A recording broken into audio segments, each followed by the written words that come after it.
Hey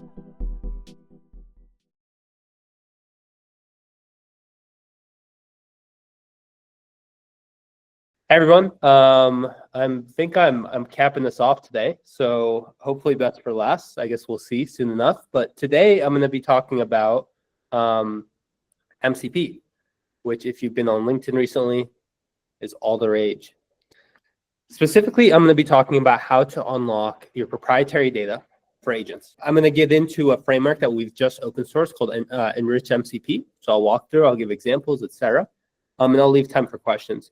I think this talk was somewhat scheduled for 90 minutes. I'm going to be going for about 30, and I'll leave a ton of time for questions to go through things. If I told you like 3 or 4 years ago that you wouldn't be using Google anymore, or would be using it way less, you'd probably think I was insane.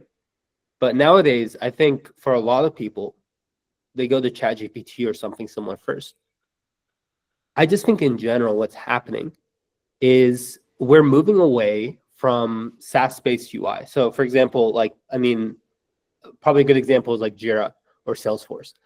Like anyone who uses Jira kind of hates Jira. And it's not really an issue of Jira's UI or whatever. I think there's just a fundamental issue of how we interact with those sorts of applications. You need to go, it feels like manually editing a database, because that's kind of what it is. That's what most SaaS companies are. Most SaaS companies are a system of records with like a form-based UI on top.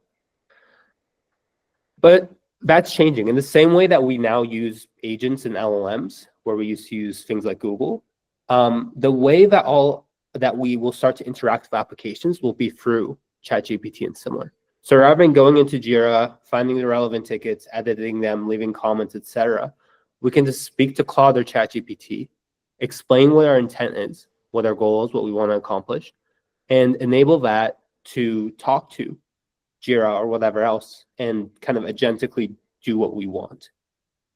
We're seeing this obviously in code with things like Cursor, but I think that workflow is going to expand to everything. And so the agent UI becomes the UI that your consumers and users want everywhere. For most and many use cases, agents and LLMs still kind of suck. Like you ask, for example, why is my DoorDash taking forever? I've been waiting for like an hour. And it will respond to something like, hey, here are common reasons for delays. It's very painful. Like, could you imagine that it was something like this? And I'm sure you've ran into it where you like see an LLM, you go talk to some like, the Amazon, whatever customer support bot, and you end up with some super generic answer. Now, the funny thing is, it's not that the LLMs aren't smart enough. Like if you've used Claude 4 recently, it's phenomenally smart. Like it's no longer an issue that the LLMs are dumb. The issue is now their access to data. So as things change, as things get better, access to data is going to become the thing that differentiates really good experiences for users and bad experiences. Access to data historically, if I was saying, hey, you need to get your LLM to access data, you would probably think RAG, right? And this is how RAG works. So for those who've done RAG, you take documents, you embed them, you use a vector DB, and with every query, you do a nearest neighbor lookup, put it into the prompt. Now, in English, what that means is whenever a user asks a question, you search for relevant paragraphs in your documents and put that into the prompt. But that's really all RAG. Typical RAG is. When people talk about RAG, we're talking about the specific implementation. Now, the issue of this implementation is it's exactly what runs into the problem that we had before. If I'm building that customer support bot, right, I can't do the ordered database that I have. It's not documents. I can't just do RAG on it. And even if it was documents, the documents have to be scoped per user. When you build RAG, typically, you want some massive textual data set that gives a ton of context. So in like a DoorDash example or whatever, what they're going to do is they're going to take a help center or a set of docs that they give people to use, but those are going to be generic. They're not going to have the data of the user themselves. This used to be fine because for the most part, until recently, I would say that most LLMs essentially functioned as glorified summarizers, like the query side of this slide. So like for us, like we have our API docs. And at first, the way people typically would use the LLM on the docs is they would just ask a question like, hey, how do I do this? Or what does this mean? And it would just be like a very simple query. And all it had to do was find relevant parts of our docs and kind of build some natural language answer based on the docs. But we're getting better. Things are getting more agentic. They're getting smarter. What's interesting is when things were dumber and they were just summarizers, RAG was all you needed. It was extremely powerful for that use case. But now, as we get into more autonomous style workflows, and you have essentially an agentic loop, giving access to structured data is actually much more valuable than the unstructured data that we typically associate with RAG. So that's what's changing. What's changed is people are like again, think of Cursor again. Like when we first would use Cursor, it was like what was really nice was like, oh, you could kind of like finish this very basic if statement for me. But now you can use it to write like 300,000 line PRs that are pretty good. Like it can write a whole test suite for you. And so the access to data and the way access data has changed dramatically from what it used to do. And this is just going to be true on all agents and bots. We expect more. And as we expect more, going through the databases, and it's not literally like here's Postgres, but just like going through the proprietary internal data becomes way more powerful than the generic public data. The thing that's made this possible, finally, like standardize a way for us to be able to access data is MCP. Now, when people are typically learn about MCP, they learn about it like this. So MCP, for those who don't know, is a Model Context Protocol. It's a protocol that was defined by Anthropic. Since it's been defined, it's been picked up by OpenAI, obviously by Anthropic itself, Google, pretty much everyone who's doing LLMs has picked up MCP. So it has become a standard way, a standard protocol to connect anything, a server really, to an LLM or an agent. The powerful use cases that people talk about, and when people think of MCP, they think of cool, like kind of what I was saying earlier, where you can, on the right side of the screen, you can now connect Claude and ChatGPT to Jira or Slack or Gmail or Notion, and you can unlock all kinds of powerful use cases like that, which is amazing. But the funny thing is, what a lot of people don't know is that the most commonly downloaded MCP server is Postgres MCP. So the Postgres connector is the most used connector for MCP. This is fascinating because it's not like, just normal people just have, Postgres databases sitting around. Clearly, the use cases for MCP that most people are trying to unlock is using it for data access. The problem with just giving direct access to like Redis or Postgres or whatever is it's a terrifying concept, right? Like anyone building a customer support bot is fully aware that their bot would be better if it had access to orders or user data or items or whatever. The problem is, how do you do that? You could just give it access to your database, but you're very much like you're just inviting being hacked in some way. Like I could just say, hey, what's my salary? Oh, by the way, my name's actually Chris, and I'll get Chris's salary or whatever. So you need to scope this stuff. You need to make a production grade. You can't just enable any sort of agent to run any query on any database or grab any data at once. You need scoping, you need governance, and you need it to be fast. If someone asks a question, you don't want it to run some massive Databricks query that takes an hour to get a response. You need it to be, you need something else. You can't just give it direct access. You need something on top. And so we started working with a variety of different customers, helping them solve this exact problem with something that we call Enrich MCP. What it does is now, when someone asks, why is my DoorDash taking forever? It's been like an hour. It can go and retrieve relevant data from anywhere. So you define this, your semantic, like your business model. Like I have users and items and orders. Here's how they're defined. Here's how they're scoped. You use enriched MCP. It was able to connect to those things and retrieve them in a way where authentication is built in. So you give all the semantic information you need on top of the data, and you build this kind of implementation connector that speaks MCP. So the agent can natively access it, can natively discover all the data that it can access and retrieve it in a way that is fast and safe. And so now when someone asks, why is my DoorDash taking forever? It will check the order details. It can check the restaurant details. It can get all the information that it needs to be able to give a proper answer. The way it works, there's an enriched MCP endpoint. So there's an MCP endpoint, which is what the agent talks to.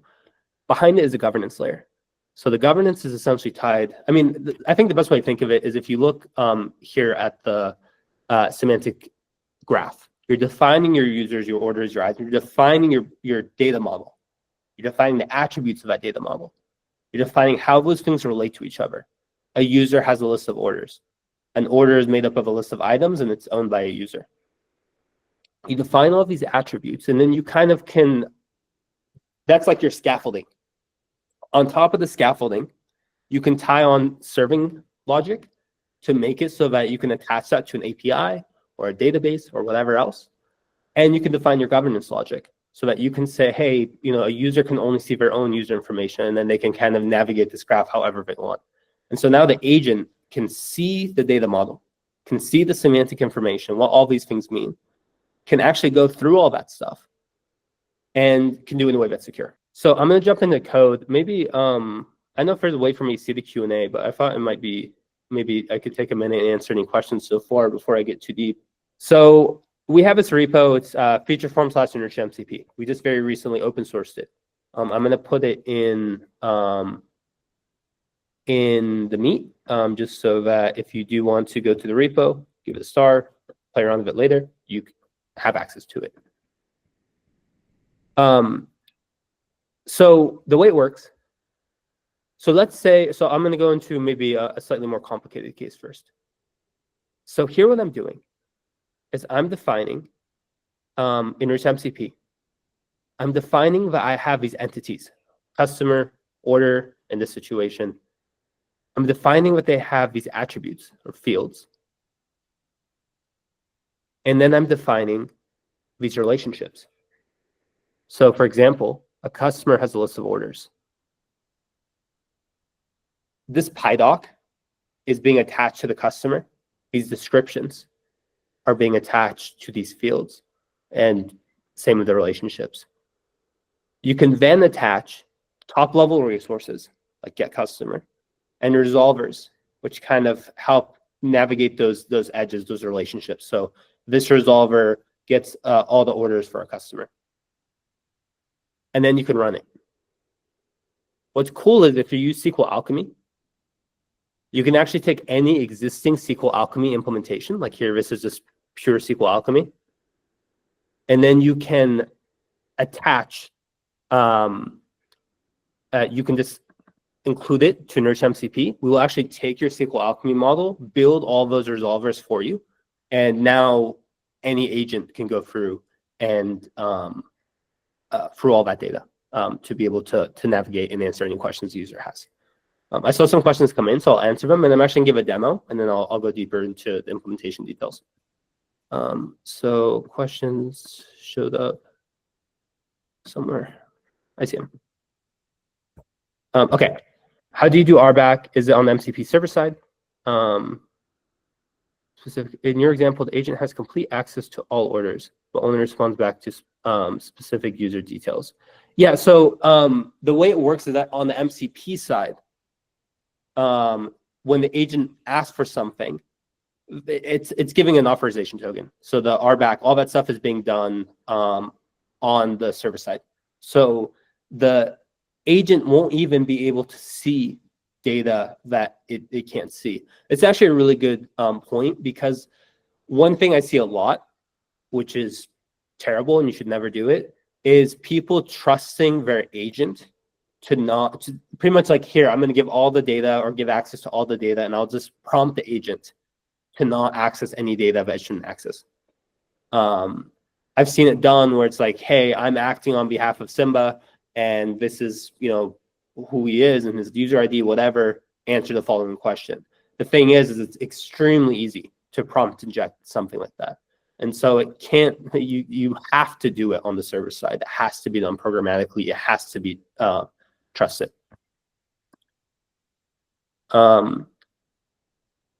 So there's another question, which is, do we create a tool for each DB?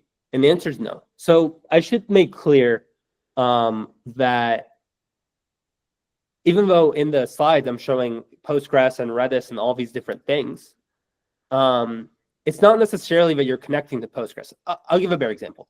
If I use MCP Postgres, which exists, you get essentially one tool call, which is run SQL query. Now, there's a big problem with that tool call. One, it's extremely unsafe for a variety of reasons. One, they can access any data. They can delete data. They can write data. It can run a massive query that can take down your DB. Even if you're in read-only mode, you can still like really break a production database. There's a lot of issues with that. And then the other issue is it doesn't even work that well, because for most companies, right? Like, look at your own tables at your own data at your own company. I can imagine, one, you have many tables. There's a lot of like kind of organizational knowledge that you have, like, hey, these tables don't mean anything. These aren't useful. This is what this column means. This is how this column is actually derived. It's not, you can't just give a schema to an agent and have it expected to be able to just understand it all. Even if it could, it's not always going to work, even if it works sometimes. And it's really expensive to make this agent have to relearn the whole data model on every single query. So our approach, which I kind of show here in the code, is you build a semantic graph. Like, you build your orders, your customers, etc. Maybe as a more interesting example here, I'll scroll up a little bit. You know, we have users, we have all these attributes associated with user, we have these relationships, we have a variety of different things that we can access, and all of this becomes accessible by the agent. Just to give you a demo, because right now I've been showing you one super theoretical and two really low-level code. Let me actually just show you how this looks in practice. So I've run this example that I've been showing as an MCP server. So what I did was I ran this thing earlier. I connected it. I just called it MCP test. All these tools were generated based on the code I just showed you. So I haven't done anything. This is a completely new chat. All I'm writing is, you are a customer support bot. Figure out fraud transactions and explain them to me. That's all. So I'll hit enter and we'll see what it does. So the first thing it does is it explores the data model, which usually I should be able to click here and it should show me, but no, it's not letting me do that. But anyway, what explore data model does is it's actually going and saying, okay, I see that I have users and items, and it's explaining all this stuff. I'm taking the PyDocs and descriptions of the fields that you set, and I'm kind of generating something that the agent can understand that explains your whole data model. And then I explain all of the things that it has access to that it can go through to understand. And so then what it's doing is it's listing things. It's kind of walking all by itself. It's now walking this semantic graph, getting all the information it needs. And then it was able to find the fraudulent transactions all by itself. I can ask another question. I've never even tried this, but let's see what happens. What's the average order purchase amount per user? So here it's actually writing code by itself that's running locally. And if it works, which it should work, it will actually give me a distribution. Now, in this example, I'm not really showing a lot of auth. Obviously, this wouldn't work in the world where you had auth. How you would make this work of auth is with the top level resolver, you would just have get current user. and then it could only walk through the current user. It wouldn't be able to walk through other users and do other things. But yeah, I mean, it's really interesting how powerful it is. And what's really interesting, at least to me, is that these the model, like I gave this demo before Claude 4 came out. I used to give this exact same demo, and it is night and day how much better Claude 4 is to 3.7. And I think what it is that all the open, like the agentic companies are fully focused right now. The foundational model companies are fully focused on tool calling and the ability to enable the specific metric that Anthropic said that they're focused on is how long can you trust an agent to work independently before something bad happens. And they're saying that number doubles every 6 months. So that doesn't sound like much because right now it's probably like a few minutes. But over time, I mean, if it's going from, let's say, 5 minutes to 10 minutes to all of a sudden in 2 years, we'll have agents being able to go, 30 minutes undisturbed, just working through things. And obviously to do that, it needs data, right? It needs things to think about and use and access. And so things like enrich MCP are going to be critical to make this stuff work. The other thing that's kind of interesting about how enrich MCP works, as we kind of look at the code again, there's a few things that I think are really valuable to understand. One is you're defining a higher level abstract, like semantic graph. So this isn't directly tied to your database. It's not like if your database column changes, then this thing breaks. You are defining your semantic information in a way like almost a human would understand. Like here, I have churn risk, ML prediction churn probability from 0 to 1. You're giving in a way a human would understand. You're associating all the Python code that you need to actually access those things. That can be literal SQL code like we have here. And if you do this right, even if things change, you just change this. Like you can just change this code and change where things point at. You can change descriptions. One thing that we learned recently is that the thing that Anthropic had to do really well to make Claude Code work as well as it does was nail down the tool descriptions. And so what we do is we spend a lot of time fine-tuning how we take all these descriptions and fitting them together in a way that makes models behave correctly. When it's done right, and I think what the powerful use case of MCP is you have this one gateway, an enriched MCP gateway, where you've kind of defined your whole business model. You've defined how to access all that data, whether it's behind an API or whether it's behind a like a database or wherever, right? Maybe it's purely computed on the fly. Maybe it's an LLM call that generates it. But you define this in a semantic way. You attach governance to it.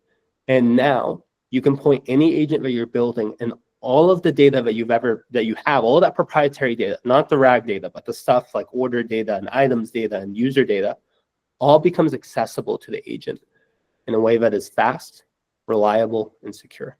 And it's really easy to build. I mean, it's all Pythonic. And if you've ever used an ORM, this is essentially an ORM for agents. And I think, yeah, it's really powerful. But it's open source. It's here at Featureform/enrichmcp. I put the link in the description. Yeah, I'll stop there. If there are any questions, obviously feel free to throw them in chat, and I'm happy to answer them. All right, thank you, Simba. Guys, please, we've got a lot of time with someone very knowledgeable about this space. Blow up those questions. Definitely a big round of applause emojis for Simba here. But yeah, again, use that Q&A feature. Many dots that look like a square, bottom right hand side of your screen. Click that, then click Q&A, then click Ask a Question. And we'll wait for them to fill up here. We got one. There we go. Why would we need MCP if we have abstractions like ORM and others? So. Yeah, in the example I gave, that demo, right, the Claude demo I showed, I'm going to pull it up again just to make it really clear. Notice here that it was able to just do these tool calls by itself. It was able to work its way through essentially the ORM. Now, that's what MCP is. Okay, let me define MCP in a slightly different way. So typically when you build tools, right, you build tools for agents locally. So you would build the agent from scratch, and you would attach all of its tools and resources to it right there. What MCP does is it flips it. So now you can run an external server. And when you attach the agent to the servers, it kind of pulls down all the resources and tools that it needs, and it can call them remotely. So it's like an API call. So MCP is essentially like an API protocol that an agent speaks.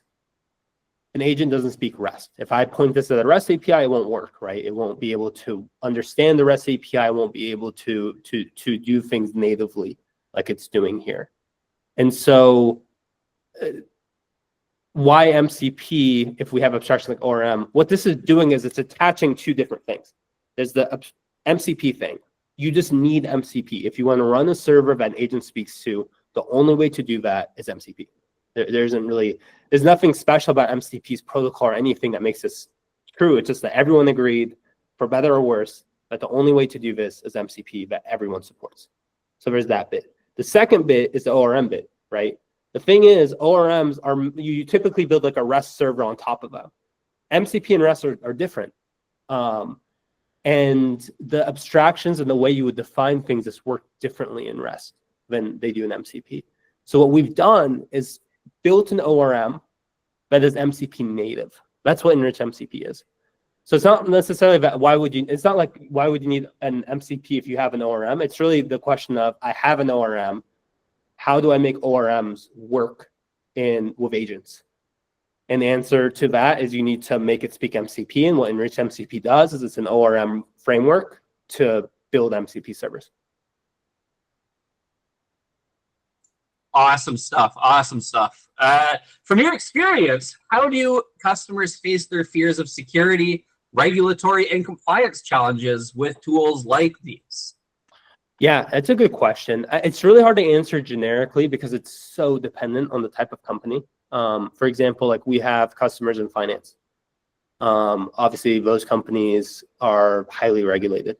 And so what they do is they start in places where effects are minimal. One thing that Enrich MCP does, which is really valuable, is you can show someone, here's all the data calls that the agent has access to.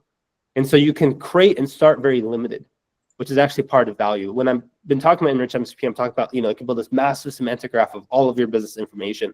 You can also build a really tiny graph to solve one very specific problem. And so it can kind of like slowly open the door to showing, hey, we can do this thing. Here's how it would work. Let's start with use cases where if something goes bad, it's not awful. For example, it could just be on like basic marketing stuff where it's like, okay, we're going to send an email to the user. And in that email, we want to generate, a paragraph that's slightly personalized based on their last few purchases. Well, to do that, we need their last few purchases, and so maybe what we'll do is give the agent access to some very small sets of data to do a marketing email. That's an example. Another example where I've seen this work well is when there's a human in the loop. So it's like, hey, we're using the agent to generate text that then a human looks over anyway. So the security kind of gets solved at that case. But it really depends. And I think it's like, I think everyone's facing this problem. And I think the answer is more find the champions and find the people who want to make this thing happen and can move and shake things, or be that person if you can, and find impact in that way. But it's really like, it's almost like a politics question. It's not always clear. Yeah, no, great insight there. And we got another question here from Yvonne. Would MCP servers increase the response time and cost for the agent? Like, is this a free lunch, or are we paying for it with things like latency? Yeah, I think so a tool call is a tool call. So if a tool call is going to be like list orders, then yeah, you're adding list orders as it's linear. That needs to happen before it can continue. So it does increase latency. You pay per token. So you pay on the tokens per response, which we also try to optimize to some extent. But yeah, so it does increase response time.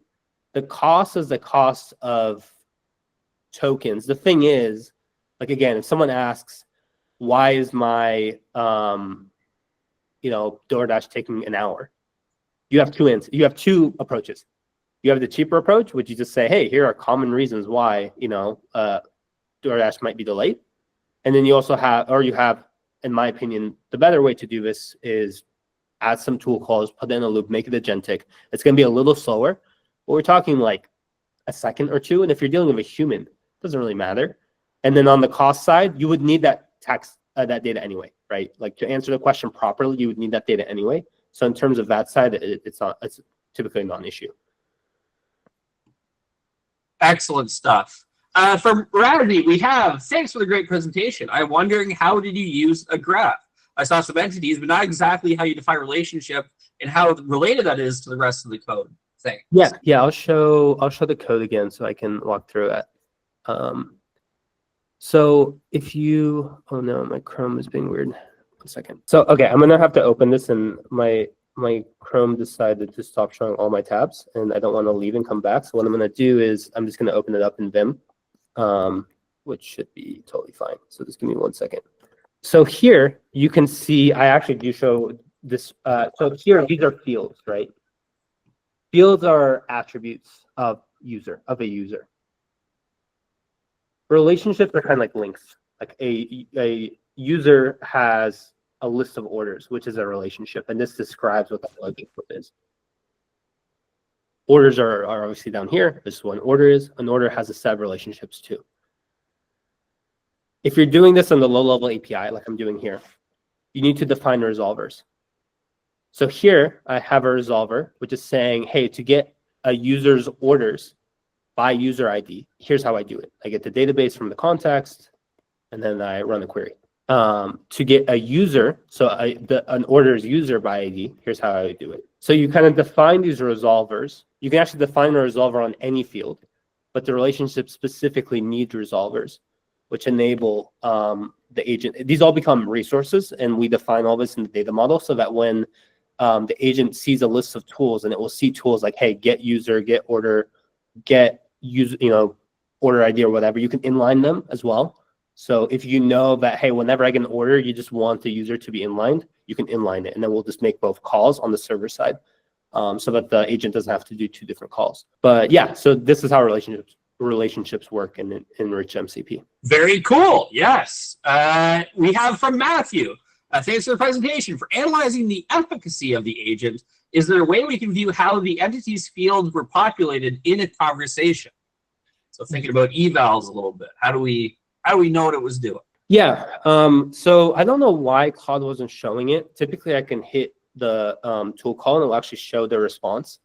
I'm not sure why I didn't do that. But if you use something like let's say you're building an agent from scratch and you're using LangGraph or something. LangGraph has and LangTrace, and pretty much every single agent framework has a way to log the tool call or the MCP tool call responses. So you should be able to get that as well. And then the MCP server itself does its own logging. So you should be able to, in any evaluation framework that you use, you should be able to see, hey, this is the tool call that was made. Here's what the response was, and here's what we did from there. So all that stuff is captured. I don't know why the UI wasn't allowing me to show that, but you definitely can do that. Incredible. Yeah, I mean, this is like, visibility monitoring, where we're getting into the world where agents are real software. And so, knowing all of that is hugely impactful. From Anonymous, we have, can you share some advice regarding how to increase accuracy and consistency in answers when AI agents act on behalf of authorized users? Yeah, that's a good question. There's a variety of ways to think about this, and I think we're all generally just learning about this now. So there's a few things. There's really, if I was to put it down to 2 things, it would be these 2. One is the descriptions. We've learned from some experts at Anthropic and other places that the #1 thing to do to make tool calls and resources better is to make the descriptions better. And don't be afraid to make them very, very long and very, very explicit. So in Enrich MCP, I showed the example, like the one I have here. I have these relatively short descriptions, which obviously work fine, like I showed you. But if I was really, doing this and I was at an enterprise, I would spend a lot of time nailing down these descriptions, playing around with them to get the best possible outcome. So there's a lot of work there to get the consistency right. It's really important for consistency as well, because, for example, one thing that we do, this is actually something on our side, we generate a tool called Understand Data Model, which explains how the data model works. In our description, we tell the agent to do that first before accessing any other data, because we want to make sure it understands the data model, because if you don't tell it to do that, it will just skip that and it will just try to guess, and it might do really bad things. So that's something that we did to make it more consistent. So yeah, number one is the descriptions and tools. Number two is the data that's returned. I think this is like a game of making sure you return enough data so that it doesn't have to make 100 tool calls, but also not returning so much data, because one problem of agents that I've found is that if you give it data, it should ignore certain things. Sometimes it doesn't, and it has a tendency sometimes to like bring something up that's irrelevant. I had this happen recently, maybe just a quick anecdote, where I was at my friend's backyard. He had a coyote living in the back. Like they would sometimes come back there. And then he also had something ate one of his plants. Obviously not the coyote. In the same ChatGPT window, he was like asking about the coyote, and then he sent a picture of the image of the plant, and he was like, what do you think ate this? And then it started talking about types of coyotes that might eat that kind of plant, which was like a very bizarre answer. And we didn't even put together what it was doing. It was associating, something that happened before with the new thing that we're talking about, even though they were actually irrelevant questions. So I think just like scoping the data to be enough data that it can actually solve the problem without having to make 50 tool calls, but also not so much that it will hallucinate or just get confused. Yeah, I mean, again, we're entering the maturation of the space. I think, just to tack a little bit onto that, like these new models, I'm sure you guys have noticed, are very context hungry, right? And so, filling up that context with a really excellent descriptions is not the pain that it used to be when we had models that didn't so much appreciate that context. We have another question from Abhijit, which is, how do you write test cases for MCP to ensure that every iteration or change doesn't affect the previous correct performance in CI/CD? So there's two parts to this, right? One is you can write and should write proper unit tests on like your enriched MCP server. So you definitely should do that. And that's nice, because the nice thing about enriched MCP is it's just Python. So you can just write tests. Then you can have confidence that the tools work correctly. Now there's a second bit, right? Which is, how do I make sure that the agent actually calls the tools in the same way each time? And the answer to that is that's not possible, which is a really terrible answer. And it's why agents and ML have always been different from traditional software, right? In traditional software, something crashes. You go find out what the crash was, and you write an if statement, or you fix some null point or whatever, and then it's fixed forever. That doesn't happen here, right? We don't really have that idea of like, well, the test passed, so it's good. Agents like ML models are inherently non-deterministic. So you can't guarantee that it will. In fact, I gave a demo, right? Every time I give a demo, it does something differently. Every single time. I've never once had it do it the same thing. I haven't changed anything in my MCP code. I haven't changed anything in my prompt. I haven't changed literally anything. Every time it's different. This is just inherently how LLMs work, for better or worse. So the best thing you can do is to give really good descriptions, really good data, to make sure that, so it always does something different. I've never ever had it do anything wrong. One time I had it go the wrong path, and I actually watched it figure it out and fix itself mid-conversation. It was like, oh, this is fraud. Oh, wait, actually, now that I'm thinking about it more, I'm realizing that can't be fraud because of this, that, this. So it actually figured itself out all by itself. So anyway, there's no really good answer. The way to solve this is with feedback and eval. So My background's in recommender systems, and for recommender system people, we've kind of known this for a long time, which is that you need to be able to have constant evaluation happening in production. As people are interacting with your agent, you need to be able to collect that data. You need ways and tricks to be able to capture the feedback and give proper, like, hey, this went wrong, or this was bad, or hey, this was a thumbs up, this was a thumbs down, what happened? And then try to interact and nail things down to make it less likely to happen. You will never fix it 100%. It's impossible. But that's just the nature of these types of products, unfortunately. But I guess it's what makes our jobs interesting, and maybe will, make our job a little harder to be taken by AI. So there are pros and cons.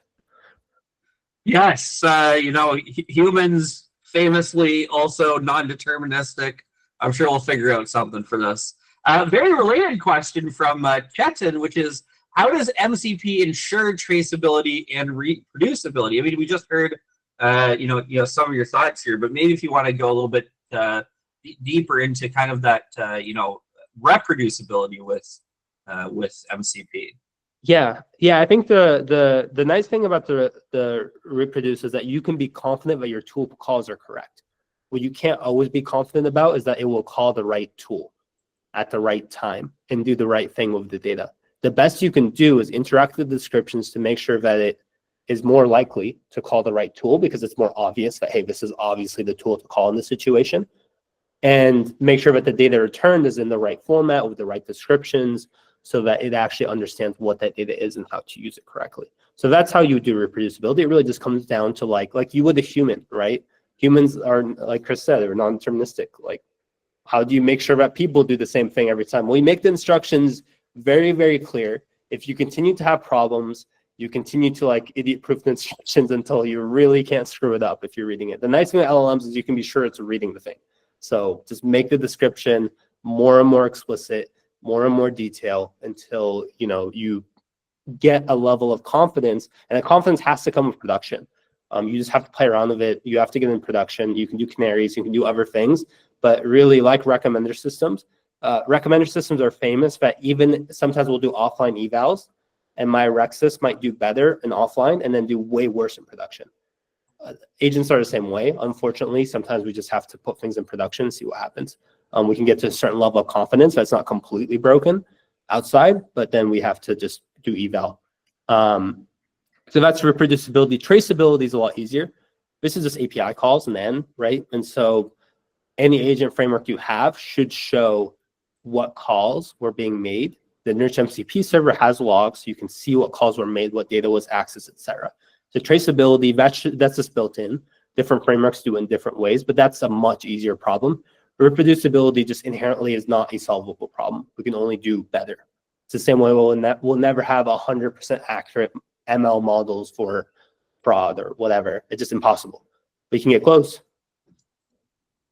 Yeah, I think there's a lot of wisdom in that answer, right? Where it is a very difficult problem, and we can get very close, even arbitrarily close, but you just can't ever really get to that 100%. And something too, right, that is important about traceability is it helps us understand, a reproduction of an agent trace is not the same as some application flow, because we might have the system make intelligent decisions about ordering that make them not absolutely the same, but they are effectively the same thing, right? And so our eval suites have to pick up a little bit of the slack there too, to help us understand that the agent's still right. It's just not exactly the same as what we saw in testing. Go ahead. Yeah, that's a good point. I'll actually add to that, which is that, like I said, every time I run this demo, it's different. I can't write a unit test for this demo. It would be impossible. The only thing I could do is maybe write a test where one thing is obviously fraud, and it should always answer that thing is obviously fraud, which is actually what I do. Like in my example demo, there's one transaction which is so obviously fraudulent that it always says it's this transaction. That's how I make it always work. And so that's probably the extent of what I would do with those tests. It's going to be flaky, but if it's flaky often enough that you notice, that means probably your tool descriptions aren't good enough. So there are ways to get around this. It's maybe a very practical trick that I do. Exactly. We're limiting we're closing the walls in on the agents as opposed to, having a solid box from the start. And I think that's a great way to think about that. Guys, if you have more questions, please, you can use the meeting tools, the bottom right, to drop some questions. While we've got Simba on the line, I have a question about Enrich MCP. So, when it comes to kind of this kind of meta layer that we're going to need to build around MCP, how do you see Enrich MCP kind of accommodating that auth stack and more, layers that are going to be important when we want to make this thing, as production ready as we possibly can? I think historically we've always kind of taken how our brains worked and then applied them to spreadsheets. There are some things that are good about that, which is that it makes us more organized. There are a lot of things that are bad about that, which is that we are not inherently, we aren't spreadsheets. That's not how our brain works. And so for a database, you might say, hey, this is what this column is. Hey, don't touch this thing. This is how it's generated. Here's where it's weird. You'd have all this semantic information, semantic context. There's been a variety of different companies in the past that have tried to release products that could be defined or described as semantic catalogs. The difference between a semantic catalog and a data catalog is that a data catalog is oriented towards very explicit. This is what this column is. It's a float, whatever. Semantic catalogs are here's what this means, maybe in terms of our business, in terms of the other tables. It's trying to give a human answer to those things. Historically, the semantic catalogs never really caught on. And the reason for that is it sounds really nice, but really the value prop of doing that is documentation. And it's almost like if I tell you you should, clean your room every day. We all know we should do that. Do we all do it every single day? Probably not. But we do good enough, and that's close enough. And that's how I think semantic data catalog was viewed as we do well enough. We have our own things. It's not perfect, but it's fine. What's changed is now the LLMs, the semantic catalog, is no longer a documentation problem. It is a product problem. Agents need that semantic information to be able to work correctly. So the data catalog is not enough. I can't point an agent at the data catalog and have it do what I just did, what's fraud, and have it actually do something intelligent. It will spend way too much time just trying to understand what these tables are and how they work, as any human would. If they had no guidance, if you didn't explain to them what the tables were and they had none of that knowledge, then yeah, it would take them forever because they'd have to go through and analyze everything to just understand what they're looking at. So the semantic information has become more valuable, but we've never really defined a good framework of how do you provide that semantic information and attach governance and serving and all this stuff to it. And so with Enrich MCP, that was kind of what we saw as the problem, was that all these pieces exist, but they've existed for a pre-agent world. How can we bring all this together in a way that is for agents? And I think the question before of we have ORMs already. It's yeah, we do, but they don't speak MCP. And then if you can't actually take an ORM and specifically make it MCP one-to-one, there's a lot of work to make that happen. Now we do it with SQL Alchemy. It's possible, but you typically are going to want something that gives you more control on top of that. So yeah, I mean, it's a new framework that's taking a lot of concepts that we've always had, but applying them for agents, which just inherently are different. They just think differently and work differently. Yeah, I think that's the crucial insight, right? And so thank you for it, which is that, this is the same stuff we've always done. We're just, we're applying it to this autonomous thinker as opposed to different people in our orgs. Abhijit asks, what is the best way to implement caching in MCP so it doesn't call tools again that might be expensive? And are there any existing libraries or tools that that are doing this? Yeah, a lot of Enrich MCP users actually do this. They will, in the logic of the resolver, they'll add caching. So maybe the first time they do it, they'll run a query. Second time they do it, they'll hit the cache. So it's very, very doable in Enrich MCP on the MCP side. The same way you would do caching for any API call in Python. Now, to do it, there's probably two other types of caching, which may be top of mind.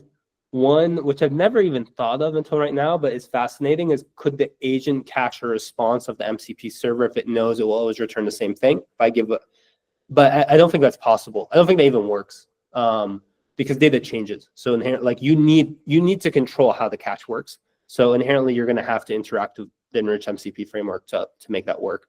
So yeah, not. You can do it, but you would do it how you would do caching anywhere else, which is just Python logic, which is nice because then you can control it and you know how it's going to work in the end. So all the reproducibility problems are no longer problems. You love when your problems are no longer problems. Yeah. And kind of on that note, right? Like, is there a way that we can think about these MCP servers being a little bit more dynamic, right? So have the ability for the MCP server to report on some level of statefulness about the data, right? Like this data has or has not been updated since. Like, are there patterns that we can use there that can help us make these systems a little bit more efficient?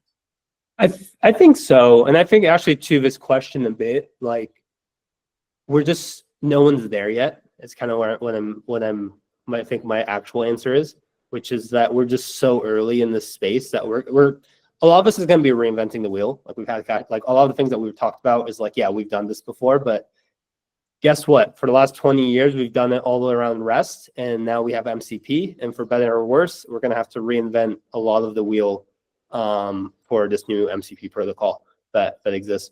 What's interesting is that REST became a thing about 20 years ago, and about 20 years before that was where you could say the start of Web 1.0 kind of started.